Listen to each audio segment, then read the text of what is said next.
রাজনীতির মঞ্চে যখন প্রতিশ্রুতির শব্দগুলো ধীরে ধীরে বাস্তবে রূপ নিতে শুরু করে, তখনই ইতিহাস নতুন করে লেখা হয়। আর সেই ইতিহাসের পাতায় এখন জ্বলজ্বল করছে এক পরিচিত নাম, থালাপতি বিজয়।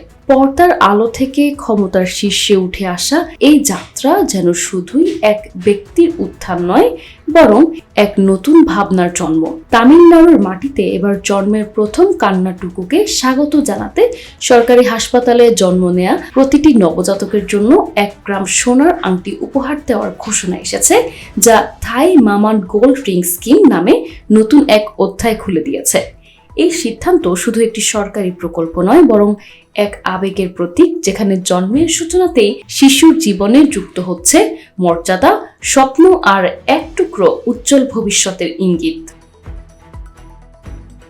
এই কর্মসূচির জন্য তামিলনাড়ু সরকার বছরে 755 কোটি 83 লাখ রুপি বরাদ্দ করবে। প্রকল্প বাস্তবায়নের জন্য দ্রুত দরপত্র প্রক্রিয়া শুরু করার নির্দেশ দিয়েছেন মুখ্যমন্ত্রী। 2026 সালের 22 জুন অর্থাৎ মুখ্যমন্ত্রী বিজয়ের জন্মদিন থেকে সরকারি হাসপাতালে জন্ম নেয়া শিশুরা এই সুবিধার আওতায় আসবে। তবে প্রকল্পটির আনুষ্ঠানিক উদ্বোধন হবে আগামী 15 সেপ্টেম্বর।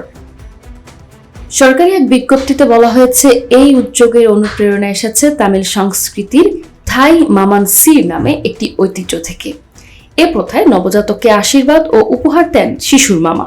নতুন প্রকল্পে সরকার প্রতীকীভাবে সেই মামা ভূমিকা পালন করবে এবং নবজাতকদের প্রতি ভালোবাসা, যত্ন ও স্বাগত জানানোর নির্দেশন হিসেবে সোনার আংটি উপহার দেবে। সরকারের ভাষ্য অনুযায়ী এই উদ্যোগ একদিকে যেমন তামিল সাংস্কৃতিক ঐতিহ্যকে সংরক্ষণ করবে, অন্যদিকে নবজাতক ও তাদের পরিবারের প্রতি রাষ্ট্রের সমর্থন ও স্নেহের প্রতীক হিসেবেও কাজ করবে।